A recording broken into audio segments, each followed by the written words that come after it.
남양 특집 군대괴담. 첫 번째 이야기. 생애 처음으로 귀신의 존재를 느낀 사건. 구독자 김모님이 보내주신 사연입니다.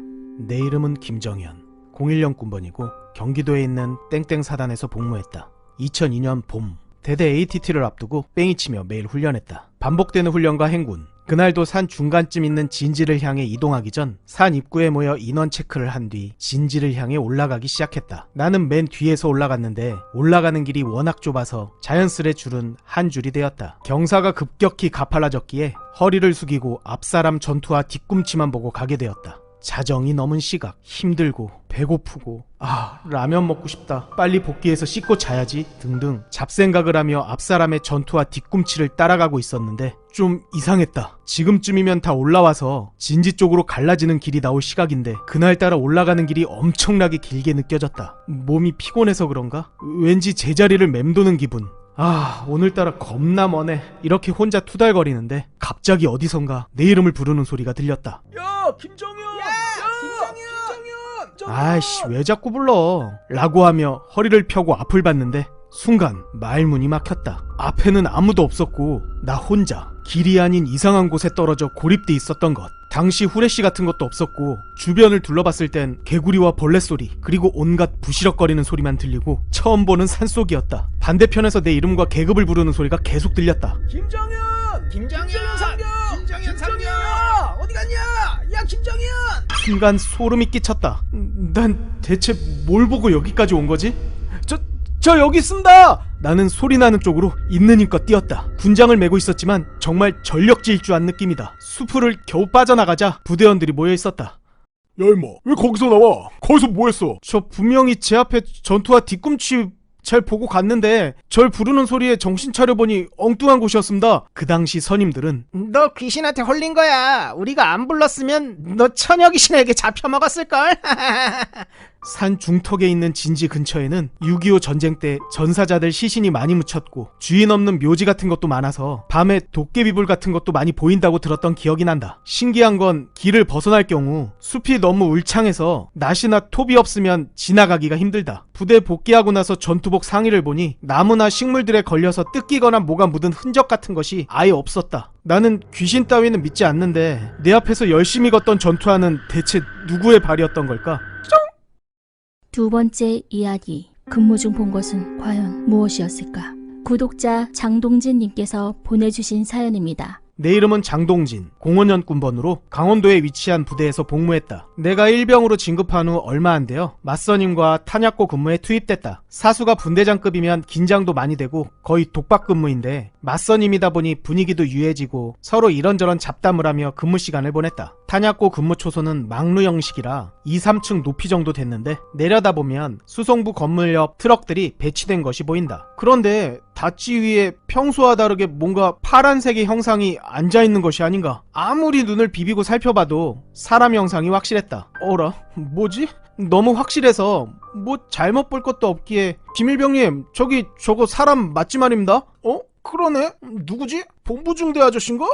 일단 보고하겠습니다. 그게 낫겠다. 괜히 보고 안 하면 불똥 튈라. 충성, 탄약고 근무 일병 장동진입니다. 지금 수송부 닷지 트럭 위에 누군가 앉아있습니다. 확인 부탁드리겠습니다. 당직사관에게 보고가 올라갔고 잠시 후 자리를 비운 인원은 없다는 연락을 받았다. 그럴 리가 없을 텐데 분명히 저기 전화 받는 사이 그 형상은 신기하게도 보이지 않았다. 근무를 마친 후 뽀글이에 뜨거운 물 넣어두고는 찝찝해서 내무실 뒤편으로 몰래 나가 닷지 근처에 가봤는데 정말 아무도 없었다. 다음날 원래 기상시간보다 1시간 앞당겨 깨우는 당직사관. 말년휴가 나갔던 병장 한 명이 교통사고가 크게 나는 바람에 위급하다고 했다. 그래서 비상이 걸렸고 각 부대원들의 헌혈증을 모아 병원에 전달하게 된다. 그러나 다음날 결국 그 말년병장은 숨을 거두게 되고 기분이 이상해서 수송부 동기에게 확인해보니 어제 내가 봤던 닷지의 운전병이 그 말년병장이었던 것.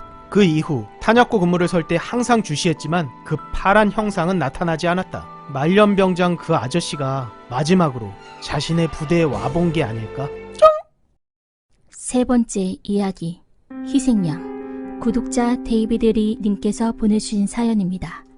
내 이름은 이재현. 80년대 군번으로 전라북도 남원에 있는 아담한 독립파견 중대에서 복무했다. 통신부대 특성상 외부 파견이 많아 실제 주둔 인원이 적기에 전입 2개월밖에 안 된 나도 야간에 정문 위병소 근무를 혼자서 서는 경우가 왕왕 있었다. 그러던 어느 날 고참에게서 이상한 소리를 들었는데 내가 배치받은 부대에는 매년 한 명씩 죽어나갔고 만약 한 명이 죽지 않으면 키우던 개가 한 마리 죽게 된다고 했다. 통상 주둔 인원이 30명이 채 안 되는 부대였고 사병식당은 규모에 비해 밝기가 형편없는 형광등 2개만이 달려 있었다. 어두침침한 식당 벽에는 유화가 하나 걸려 있었는데 이 그림은 미대 출신의 한 선임이 그린 것이라 했다. 그 미대 출신의 선임은 작년에 알 수 없는 이유로 죽었다고.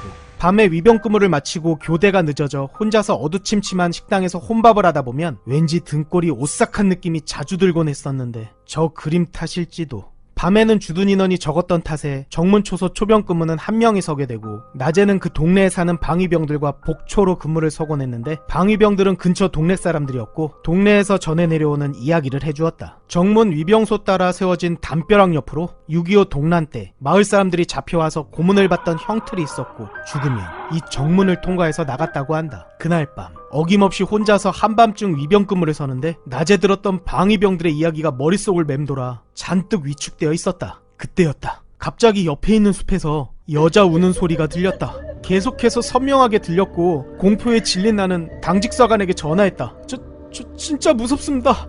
누군가를 좀 같이 설 수 있게 보내주십시오. 제발 부탁드립니다. 전입 후 출신 학교 이야기하다가 알게 된 내 고등학교 2년 선배인 당직사관은 덩치가 크고 술 좋아하는 사람이었다. 그는 친히 위병소까지 재빨리 내려와 나를 엄청나게 두들겨 팼고 아직도 무섭냐?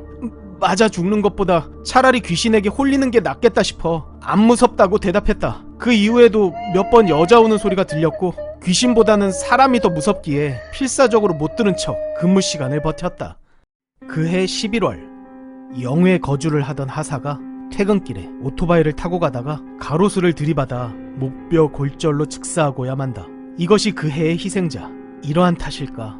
사람 대신 개가 희생되길 바라는 마음에 행보관이 어디에선가 개를 한 마리 데려와 중대에서 키웠다.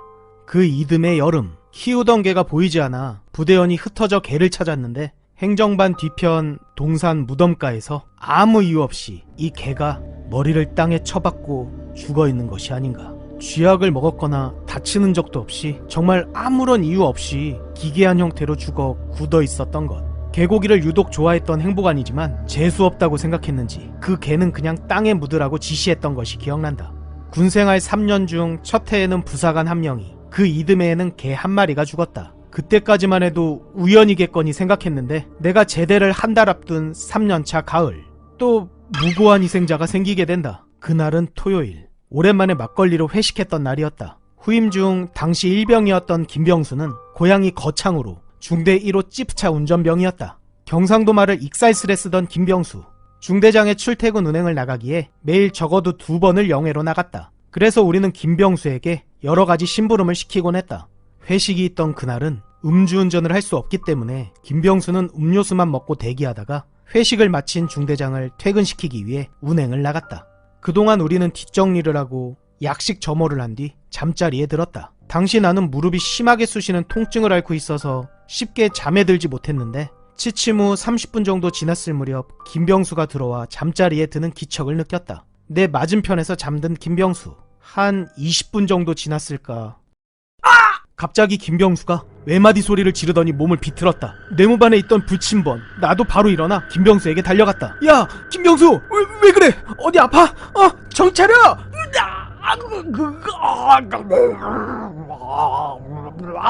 우리가 몸을 주무르고 계속 정신 차리라고 소리 질렀지만 이내 변 냄새가 나면서 김병수가 움직이지 않았다. 병원에 후송됐지만 1시간 후 병수가 사망했다는 연락을 받게 된다. 다음날 헌병대에서 조사관이 나와 모든 부대원을 신문하고 구타에 의한 사망이 아닌가를 의심했지만 전혀 그 증거를 찾을 수 없었기에 조사는 마무리되었다. 결국 부검을 실시하기로 했고 부검 전날 병수에게 군복을 입혀야 한다고 해서 고참이었던 나와 다른 2명이 병수에게 옷을 입혔다. 병수는 마치 잠을 자는 것 같았다. 대구에서 시체 검시관이 와서 부검했는데 결국 원인을 찾을 수 없어 사인에 청장년 즉사 증후군이라고 적고는 돌아간다. 거창에서 오신 부모님이 땅을 치고 통곡하시던 그날의 모습이 잊히지 않는다. 익살스러운 표정과 경상도 말씨로 장난을 걸던 병수가 이렇게 허망하게 갔다는 것도 실감이 나지 않았다. 그렇게 햇수로 3년 동안 2명의 인명과 개 1마리가 희생됐다. 저녁 후 부대에 연락하지 않았기 때문에 희생자가 더 있는지 모르겠다. 그 일 이후 수십 년이 지났지만 세상에는 원혼이라는 것이 있고 그것이 인명을 해할 수 있다는 것을 지금도 나는 믿는다.